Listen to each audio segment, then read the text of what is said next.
Hello everybody, this is Yoko's Anime Reactions, and this is going to be my review for Magi episode... Which episode? Hang on. I think it's episode 11.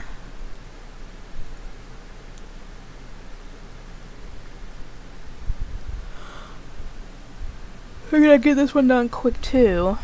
Yeah, episode 11, and I just got 2 more episodes left.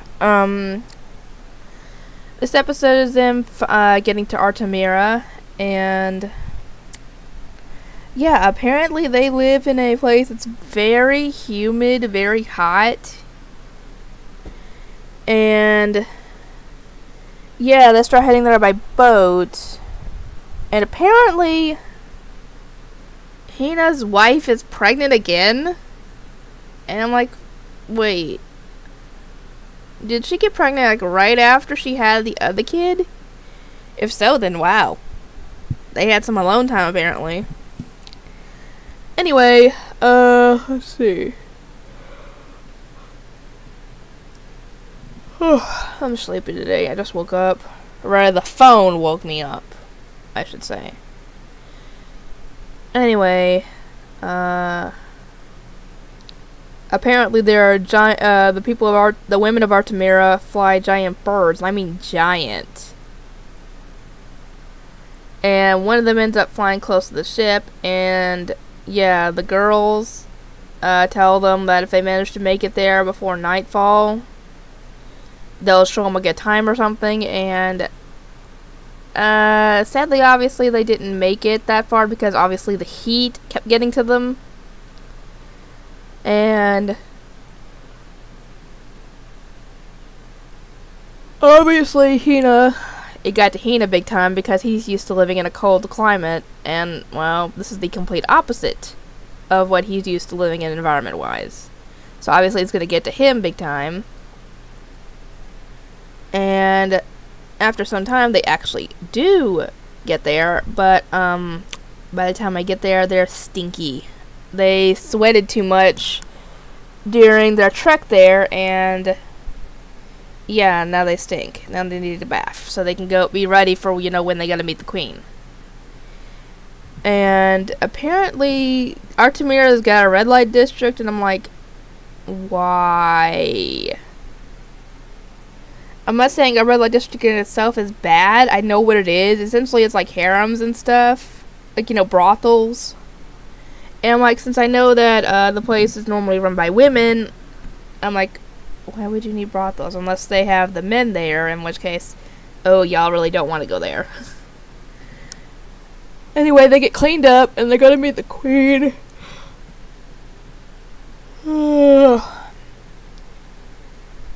And you know, they're all polite, they're all respectful when they go in and meet her, but it's not her sitting there, it's a dummy that she put there, try and get, I guess, so she can berate them in a bit, because when she sits down she starts railing into them about how none of them are women, because apparently she's been in contact with Hina's wife, and Hina couldn't come because she was pregnant. And I was like, she's pregnant again? And it's a good thing she didn't come, because the heat wouldn't have been good for her if she's pregnant. So apparently, yeah, Sinbad is not very good with social cues, I guess. I'm not really good with social cues, not really good at reading the room, I guess you could say. He's kind of blunt, and he'll just walk up to her, knowing that she's not in a good mood, and try and, you know, talk with her in that charming voice and, well, obviously that pisses her off. So they decide to throw the guys in the Valley of Death, or whatever it was called. They throw 3 of the guys in. They leave Hina because apparently, you better hope Hina's wife does not find out about this, because they want, I guess since he's something completely different that they've had at, in Artemira, they want a piece of that. I'm like, while I'm watching this, I'm like, Hina, you have a wife. Don't let those girls get to you. And obviously, we don't ever find out what they did to him. I don't know if they've ever did they try to have sex with him, or they just harvested his manly juices that way instead of having sex with him. I don't know. It's never really specified.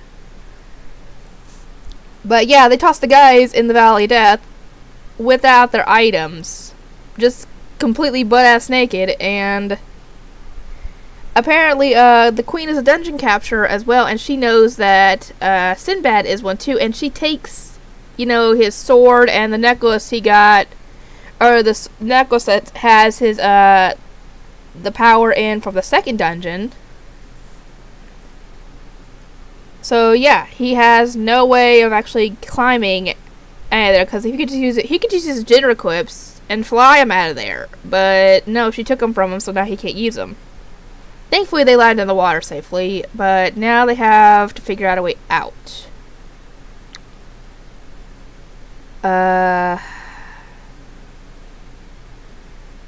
They do a little bit of fourth wall breaking in this episode, because Jafar was telling them to cover up, and they were like, what do we need to cover up? And he was like, those things that shouldn't be seen on screen. And I'm like, really? Does every show have to have freaking fourth wall breaking of some sort? And later they end up you know, going to sleep, and when they wake up, they're covered in snakes. They ended up sleeping in a snake pit. And obviously they're still hungry. And apparently, dang it, what was his name? The new guy. I can't remember his name for the life of me. It starts with an M. I can't remember. He apparently had food stored in his turban. It wasn't much, but he got a piece, and Sinbad gave Jafar a piece.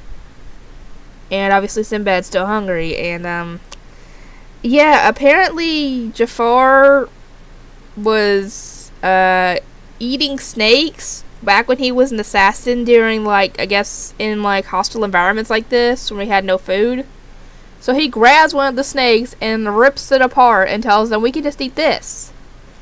And apparently you can eat the poisonous ones as long as you cut off the neck. But where does the neck start? Or rather, where does the neck end, I should say. So yeah, if that's the case, they've got food for a good long while. So yeah. I'm gonna get to work on eating this honey bun I've got sitting here in front of me. I'm gonna probably eat just half of it though. And then I'll get to work on some videos. And I hope you guys enjoy the show, because I'm going to try to finish recording for it today. Or recording the reviews for it today, because I've already finished it. Anyway, I will see you guys next time.